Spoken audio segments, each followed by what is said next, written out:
کہ جو کچھ وہ کرتے رہے ہیں بطور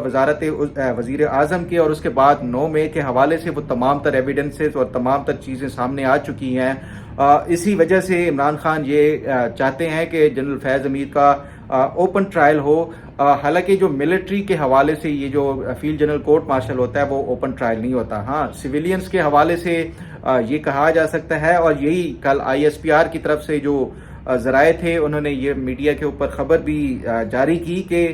جنرل فیض حمید کا تو کورٹ مارشل اوپن نہیں ہو سکتا، لیکن عمران خان کا جو ہے وہ اگر چاہیں گے تو ان کا اوپن ہو جائے گا ٹرائل. تو آنے والے دنوں میں اب یہ عمران خان کے لیے بڑے مشکل دن، اور اس کے ساتھ ساتھ جنرل فیض حمید کی کنفیشن، عمران خان کے کہنے کے اوپر کیا کچھ انہوں نے نہیں کیا. تو یہ اس کے اوپر مزید بھی جو اپڈیٹ اور پیش رفت ہوگی وہ آپ کے ساتھ ضرور شیئر کرتا رہوں گا. اب بات کر لیتے ہیں جسٹس جاوید اقبال جو چیئرمین نیب تھے، وہ بھی ایک جو عمران خان کا ایک نیٹ ورک تھا، جنرل فیض حمید کا نیٹ ورک تھا، اس کے ایک اہم رکن کے طور کے اوپر وہ آپریٹ کرتے تھے اس پورے جو تھا دور حکومت عمران خان کا. چاہے وہ گرفتاریاں ہوں عمران خان کے مخالفین کی، سیاسی جماعتوں کی ہوں، میڈیا سے لوگ ہوں، کچھ جتنے بھی تھے وہ جنرل جسٹس جاوید اقبال تمام تر اس میں عمران خان کے ساتھ اور جنرل فیض حمید کے ساتھ سیم پیج کے اوپر تھے.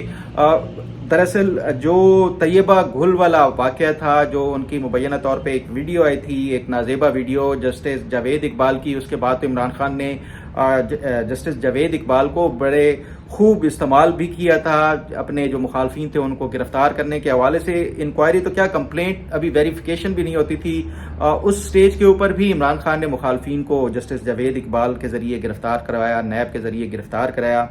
میری جو اطلاعات ہیں اس کے مطابق جسٹس جاوید اقبال کے گرد بھی گھیرا کچھ تنگ ہو رہا ہے، اور اس حوالے سے جو ان کو سیکیورٹی اور پروٹوکول دیا گیا تھا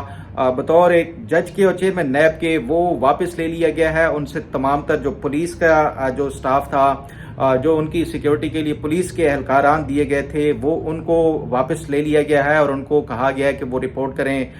جو پولیس ہیڈ کوارٹر ہے اس کو. اور یہ تمام تر ابھی تک جو جسٹس جاوید اقبال کو یہ جتنی بھی اس طرح کی مراعات اور پروٹوکول دیے گئے تھے وہ واپس ہو گئے ہیں. آگے مزید ان کے حوالے سے بھی کیا کوئی اس طرح کی انویسٹیگیشن بھی ہو رہی ہے یا نہیں ہو رہی، جو بھی انفارمیشن ملے گی وہ آپ کے ساتھ ضرور شیئر کروں گا. اب بات کر لیتے ہیں عمران خان نے جو کال دی ہے ترنول میں جلسے کے حوالے سے. آپ نے دیکھا کہ کل جو اسلام آباد کی انتظامیہ ہے انہوں نے اس حوالے سے جو NOC دیا گیا تھا وہ اسلام آباد ہائی کورٹ کے کہنے کے اوپر دیا گیا تھا. پہلے DC نے ایک NOC جاری کیا تھا، وہ اس کو کمشنر نے کینسل کر دیا تھا جو سیکیورٹی ریزنز کی وجہ سے. پھر کل جب اسلام آباد ہائی کورٹ کی طرف سے ایک بار پھر ان کو کہا گیا کہ آپ ان کو جلسے کی اجازت دیں، چاہے وہ جہاں پہ بھی ہو، ترنول کی وہاں پہ فائنلائز کیا گیا. لیکن کل پھر کمشنر نے ایک اجلاس بلایا لا انفورسمنٹ ایجنسیز اور اس میں پھر یہ فیصلہ کیا گیا کہ ان کو موجودہ صورتحال کے تناظر میں یہ بالکل اجازت نہیں دی جا سکتی. لیکن اس کے بعد آپ نے دیکھا کہ PTI اور اس کے ساتھ ساتھ جو خیبر پختونخوا حکومت کی طرف سے ہوں، وہ اس بات پہ مصر تھے کہ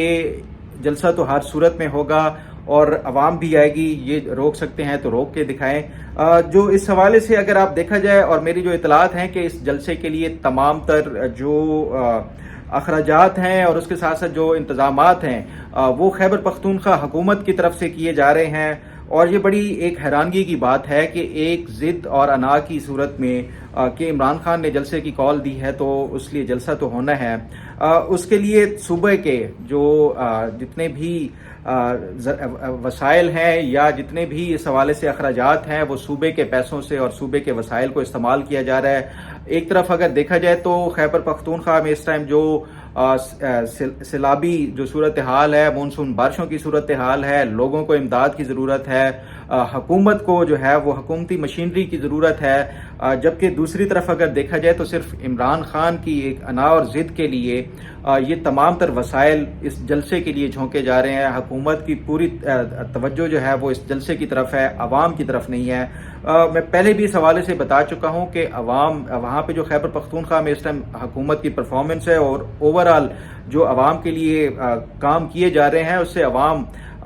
اس میں تو کوئی شک نہیں کہ ناخوش ہے، لیکن اس کے باوجود کیونکہ عمران خان کو وہ اپنا لیڈر اگر سمجھتے ہیں عوام، تو اسی بنیاد کے اوپر وہ اس حکومت کو کچھ عرصہ اور کچھ ٹائم دے رہے ہیں، لیکن یہ ہنی مون پیریڈ زیادہ عرصہ نہیں رہے گا اگر یہ پی ٹی آئی کے جو حکومت ہے وہاں پہ عوام کو اگنور کر کے صرف اور صرف عمران خان کی جو جتنی بھی خواہشات ہوتی ہیں اس کو پورا کرنے کے لیے یا انا کی تسکین کے لیے یہ اپنے تمام تر ریسورسز اور وسائل اس طرح استعمال کرتی رہے گی، تو یہ عمران خان اور پی ٹی آئی کو سوچنا چاہیے کہ اس حوالے سے کچھ جو ان کی ذمہ داریاں ہیں عوام کو سہولیات پہنچانے کی، عوام کو سروسز پہنچانے کی، وہ اس کی طرف بھی توجہ دیں۔ یہ زیادہ بہتر ہوگا جلسے اور یہ جو انا کے لیے کہ ہر صورت میں عمران خان نے کہہ دیا تو جلسہ ہونا ہے، تو یہ بعد میں بھی ہو سکتا ہے۔ بہرحال اس حوالے سے اب جلسے کا کیا کوئی واقعی یہ اتنا بڑا کوئی شو کر سکتے ہیں کہ جس سے یہ ایک پیغام یا میسج چلا جائے اسٹیبلشمنٹ کو بھی اور حکومت کو بھی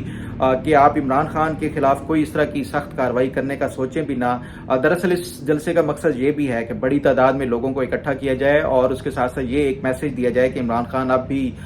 پاکستان کے پاپولر ترین لیڈر ہیں، اور اگر کوئی اس طرح کا ان کے خلاف کوئی فیصلہ یا اس طرح کی کوئی مہم جو کی گئی تو عوام اپنا ری ایکشن دیں گے۔ یہ آج ٹیسٹ کیس ہوگا عمران خان کے لیے بھی اور اس کے ساتھ ساتھ جو موجودہ انتظامیہ ہے اس کے لیے بھی کہ کیا وہ اپنی ریٹ قائم کر سکتے ہیں یا نہیں۔ بہرحال یہ اللہ سے دعا ہے کہ یہ جو معاملہ ہے یہ خاص طور پہ جلسے کے حوالے سے کوئی اس میں خون خرابہ نہ ہو یا کوئی اس طرح کی بد انتظامی نہ ہو، تو یہ زیادہ جو ہے وہ بہتر ہوگا بجائے اس کے کہ کیونکہ عمران خان کو تو اس ٹائم یہ چاہیے، لاشیں بھی چاہیے اور اس کے ساتھ ساتھ یہ ہنگامہ رہی اور توڑ پھوڑ بھی چاہیے، وہ عمران خان کو سوٹ کرتا ہے۔ بس دعا یہی ہے کہ ہر طرف جو ہے وہ سینٹی پریویل کرے۔ بہرحال اس پہ بھی مزید جو اپڈیٹ اور پیش رفت ہوگی وہ آپ کے ساتھ ضرور شیئر کروں گا۔ بات کر لیتے ہیں پنجاب حکومت کی طرف سے فیصلہ کیا گیا ہے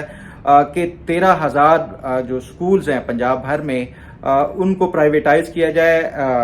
آپ کے علم میں ہوگا پہلے بھی کہ پنجاب میں اس time already Punjab education foundation ایک پرائیویٹ وہ ہے، اس کے ذریعے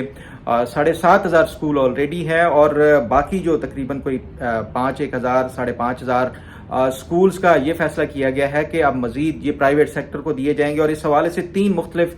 کیٹیگریز کا پہلے جو پنجاب کی ایجوکیشن ڈپارٹمنٹ ہے اس نے ایک پروپوزل بنایا تھا کہ اس میں کچھ یہ ہو سکتا ہے کہ جو پنجاب بھر میں پڑھے لکھے نوجوان ہیں جو کہ اس ایجوکیشن کے ساتھ ان کی کوئی وابستگی ہے، وہ اگر چاہیں تو کوئی اسکول اڈاپٹ کر سکتے ہیں، اس کے لیے اخراجات اور پر اسٹوڈنٹ کے حساب سے وہ پنجاب حکومت ان کو دے سکتی ہے۔ اس کے ساتھ ساتھ باقی این جی اوز کے حوالے سے بھی کہ کوئی این جی او اسکولس لینا چاہتی ہے وہ بھی، اور اس طرح تیسرا جو ہے وہ پیف کے حوالے سے بھی یہ فیصلہ کیا گیا ہے۔ تو اس سے یہ کہ جو ایجوکیشن کا جو اخراجات ہے، ایک بجٹ بہت بڑا ہوتا ہے، اس میں کمی لانے کے لیے اور اس کے جو اسکول کا نظام ہے اس کو بہتر کرنے کے لیے، کیونکہ پرائیویٹ سیکٹر کو جائے گا تو ظاہری بات ہے وہ ایجوکیشن کی بہتری کے لیے کچھ نہ کچھ وہ اقدامات کریں گے۔ تو یہ فیصلہ اس تناظر میں کیا گیا ہے کہ 13,000 سکولز، اس میں آلریڈی جو 7,500 پیف والے تھے اس میں بھی پہلے آلریڈی شکایات اس طرح کی آتی رہی ہیں کہ جو اساتذہ بھرتی کیے جاتے ہیں پنجاب ایجوکیشن فاؤنڈیشن کی طرف سے ان کی تنخواہیں اتنی کم ہیں کہ جو ایون سرکار کی طرف سے جو ایک منیمم ویج رکھی گئی ہے 32,000 ہے یا غالباً 37,000 ہے وہ بھی پوری نہیں ہوتی، اس کا ہاف بھی نہیں دیا جاتا ٹیچرز کو تنخواہ کی صورت میں۔ تو یہ پنجاب حکومت اگر اتنا ہیوی جو خرچہ کر رہی ہے اتنا زیادہ، تو اس کے ساتھ ساتھ یہ بھی پنجاب ایجوکیشن فاؤنڈیشن کو انشور کرائے کہ جو اساتذہ کی تنخواہیں ہیں وہ اتنی ہو ایٹ لیسٹ تاکہ وہ دل کے ساتھ لوگوں کو اور بچوں کو پڑھا سکیں اور کوالٹی آف ایجوکیشن جو ہے وہ اس سے کم نہ ہو۔ تو پنجاب حکومت اگر یہ اس طرح کا ایک اپنا جو ایکسپینڈیچر ہے اس کو کٹ ڈاؤن کرنا چاہتی ہے اور ایجوکیشن کو پرائیویٹائز کرنا چاتی ہے تو یہ ایک اچھا اقدام ہو سکتا ہے، لیکن اس کے لیے پراپر میکنزم ہونا چاہیے سپرویژن کا بھی، اور اس کے ساتھ ساتھ جو کوالٹی آف ایجوکیشن ہے اس کا اور معیار کو بہتر بنانے کے لیے بھی کوئی میکنزم اور چیک اینڈ بیلنس کا نظام ضرور ہونا چاہیے۔ بہرحال اس حوالے سے مزید بھی کوئی انفارمیشن اور اپڈیٹ ہوئی تو آپ کے ساتھ ضرور شیئر کروں گا۔ امید ہے آپ کو آج کا پروگرام بھی پسند آئے گا۔ اللہ تعالیٰ آپ کا حامی و ناصر ہو۔ اللہ حافظ۔